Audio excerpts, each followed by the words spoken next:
في سنة 570 ميلاديا وفي أقصى جنوب شبه الجزيرة العربية وبالتحديد في بلاد اليمن، قرر حاكم اليمن إبراهيم الحبشي إنه يوجه ضربة قاسمة للعرب وللكعبة المشرفة، فبنى في بلاد اليمن كنيسة ضخمة جدا وسماها القليس، وبدأ يبعت الرسل بتوعه لقبائل العرب عشان يغروهم إن هم يروحوا يطوفوا حوالين الكنيسة بتاعته بدل الكعبة. قعد إبراهيم ينتظر إن حد يعبره، محدش سأل فيه غير واحد من العرب. بتذكر المصادر إنه راح وبدل ما يطوف حوالين الكعبة دخل وتبول فيها. وبعد ما فشل إبراهيم إنه ينتزع السيادة الدينية من الكعبة اتجنن أكتر وأقسم إنه يهدم الكعبة، وكون جيش ضخم جدا على غرار جيوش الفرس واتحرك باتجاه مكة عشان يهدم الكعبة المشرفة. خرج إبراهيم بجيشه من اليمن باتجاه مكة، ومن شدة قوة الجيش مفيش ولا قبيلة من قبائل العرب اتجرأت بس إنها تقف في وشه، مع إنهم عارفين إنه رايح عشان يهدم أقدس مقدساتهم. بل بالعكس، بيذكر الطبري إن في واحد من قبيلة ثقيف اسمه أبي رغال تطوع وقدم نفسه كخاين وعميل لإبراهيم عشان يكون دليل ليه ولجيشه. وصل إبراهيم لمشارف الكعبة زي ما قلنا من غير ما يقابل أي مواجهة، ولكنه ما كانش عامل حساب إنه إذا تخاذل العرب عن نصرة البيت فإن للبيت ربا يحميه. وبمجرد ما دخل الكعبة وقف الفيل بتاعه عن التقدم باتجاه الكعبة، وأثناء ما كان إبراهيم بيراود الفيل عشان يتحرك بين الكعبة يرسل الله سبحانه وتعالى على إبراهيم وجيشه الطير الأبابيل، كل طائر معاه 3 حجارة، واحد في منقاره و2 في رجليه، وبمجرد ما بينزل الحجر على أي جندي من جنود إبراهيم بيقطعه تماما. اما بقى ابراهيم فاختلفت الروايات عن نهايته، والراجح ان ربنا سلط عليه مرض فسقطت منه كل اطرافه ومات بمجرد رجوعه لليمن. المؤرخين بيعتبروا حادث الفيل ده بمثابه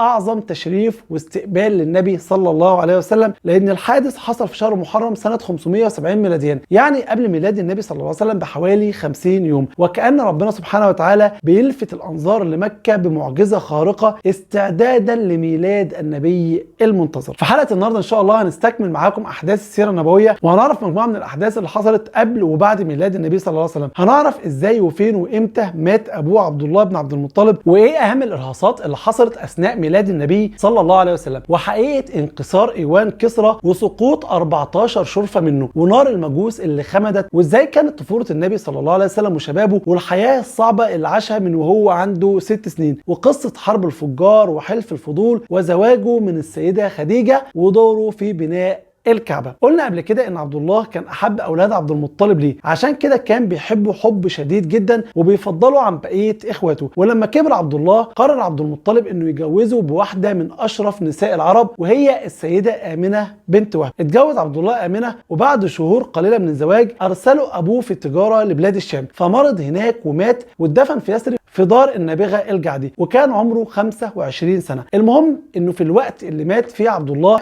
كانت آمنة حامل في محمد صلى الله عليه وسلم. اختلفت الروايات في عمر النبي في بطن امه لما ابوه مات، والاغلب ان آمنة كانت حامل في الشهر الثاني. اتولد محمد بن عبد الله في يوم الاثنين من شهر ربيع الاول سنة 570 ميلاديا، وفرح جده عبد المطلب فرح شديد جدا بمولده، فاخده من شدة الفرح وطاف بيه حوالين الكعبة، واختار ليه اسم فريد ما كانش مشهور بين العرب وهو محمد. وخلونا نقف شوية مع بعض الروايات اللي اتكلمت عن احداث حصلت بعد ميلاد النبي صلى الله عليه وسلم مباشرة. بتذكر بعض كتب التاريخ انه بعد ميلاد النبي تزعزع ايوان كسرى وسقطت منه 12 شرفة واخمدت نار المجوس، والحقيقة ان كل الروايات دي ذكرها الامام الذهبي وقال عنها انها روايات منكرة، يعني كل الاحداث دي مش صحيحة. والثابت الوحيد في قصة ميلاد النبي ان امه السيدة آمنة بنت وهب لما حملت فيه شافت رؤية ان في نور بيخرج منها أضاء قصور الشام. المهم اتولد النبي صلى الله عليه وسلم يوم الاثنين في شهر ربيع الأول سنة 570 ميلاديا،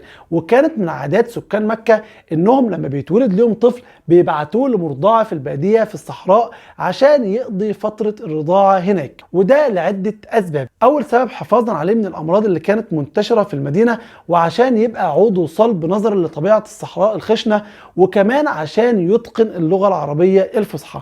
بدأت آمنة تبحث لابنها عن مرضعة، لكن للأسف بمجرد ما المرضعات بيعرفوا انه يتيم الأب بيتجاهلوه ويشوفوا حد غيره، لحد ما أخدته واحدة اسمها حليمة السعدية.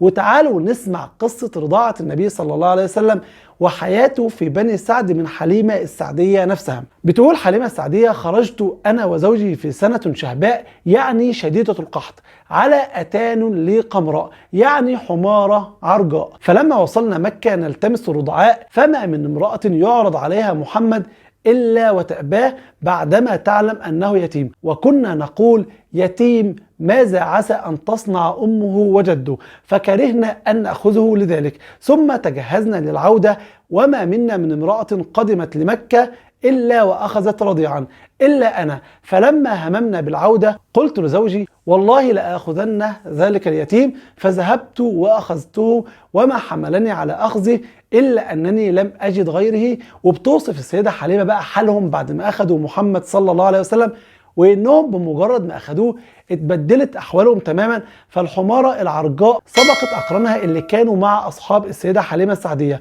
وأرض بني السعد اللي كانت صحراء جدباء تحولت لأرض خضراء، وغنم السيدة حليمة اللي جف فيها اللبن وكانت قربت تموت من الجوع بدأ يفيض فيها اللبن لحد ما كانت بتكفي طعامهم وزيادة. أدركت السيدة حليمة زي ما قال ليها زوجها إنها أخذت نسمة مباركة، وإنها أخذت طفل ليس له مثيل، وإن الطفل ده هيكون له شأن عظيم بعد كده، فاهتمت بيه اهتمام غير عادي. عاش النبي صلى الله عليه وسلم في ديار بني سعد عند مرضعته السيدة حليمة السعدية لحد ما حصل حادث شق الصدر، وده من الأحداث الثابتة في السنة. وقصته باختصار إنه في مرة من المرات وأثناء ما كان النبي صلى الله عليه وسلم بيلعب مع الصبية، ينزل سيدنا جبريل عليه السلام ويطرح النبي أرضا، ثم يشق صدر النبي صلى الله عليه وسلم ويخرج قلبه ويأخذ منه نقطة سوداء ويغسل قلب النبي صلى الله عليه وسلم بماء زمزم في طست من ذهب. شاف الأطفال اللي حصل مع النبي صلى الله عليه وسلم، فرجعوا بسرعة للسيدة حليمة السعدية عشان يحكوا ليها اللي حصل. السيدة حليمة اتصدمت من الموقف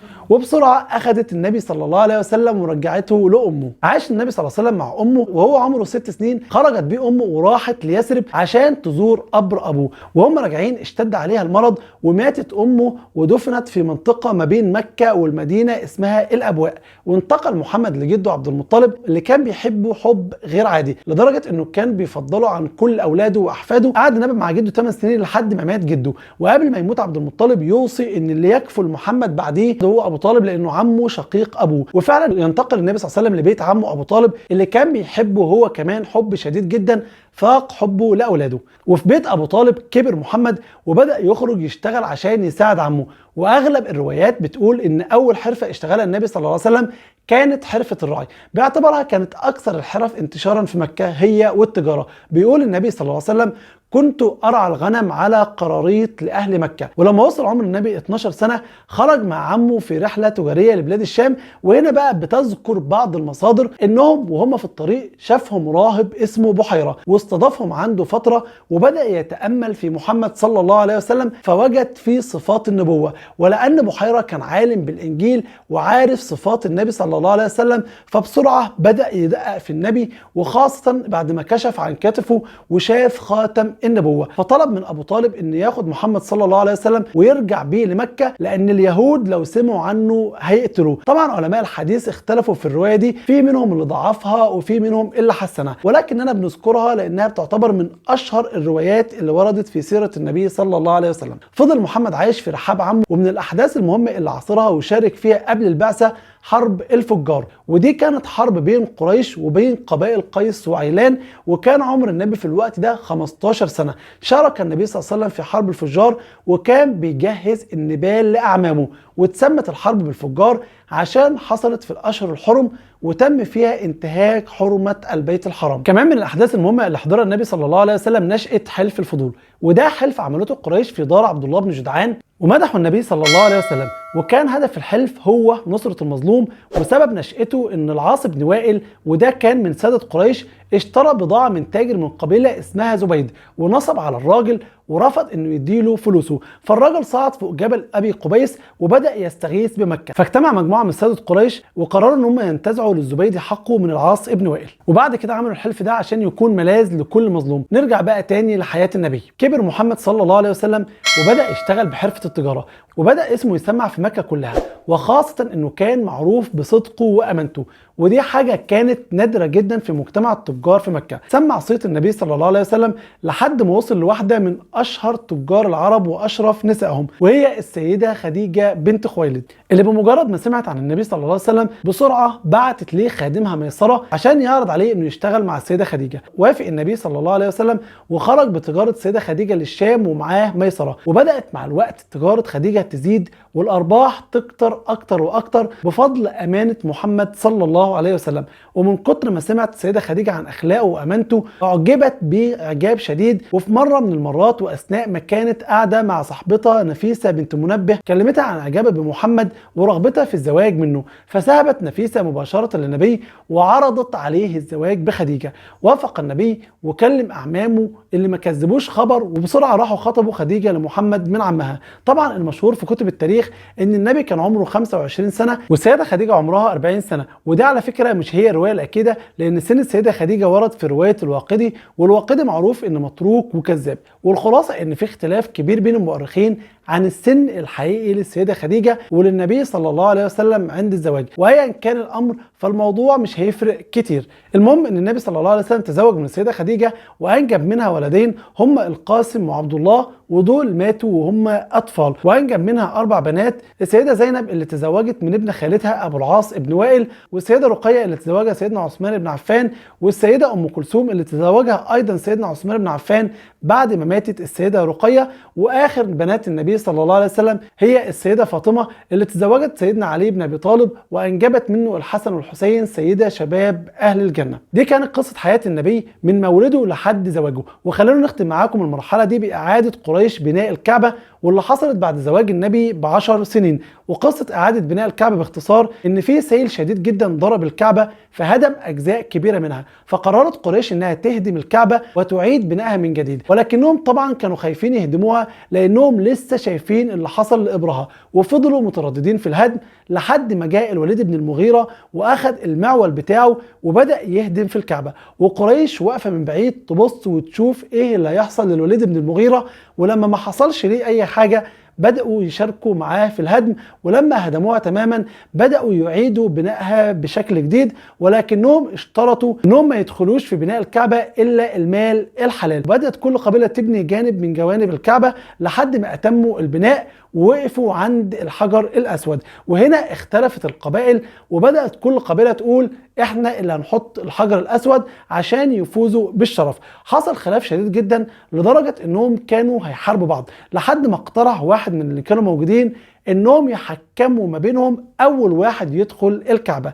دخل النبي صلى الله عليه وسلم فاستبشر كل اللي حاضرين وقالوا الصادق الامين رضينا رضينا، وحكموا النبي صلى الله عليه وسلم. فحكم النبي صلى الله عليه وسلم حكم بيدل على مدى الحكمة والذكاء. حكم النبي صلى الله عليه وسلم انهم يجيبوا رداء كبير ويحطوا عليه الحجر، وبدأت كل قبيلة تشيل طرف من اطراف الرداء. فلما رفعوا الحجر لمكانه اخذ النبي صلى الله عليه وسلم الحجر بايده الشريفة وحطه مكانه. خلونا نقف معاكم لحد هنا، والحلقة الجاية ان شاء الله نستكمل معاكم الاحداث ونتعرف على الحدث الاعظم في التاريخ وهو نزول الوحي على النبي صلى الله عليه وسلم. دمتم في رعاية الله.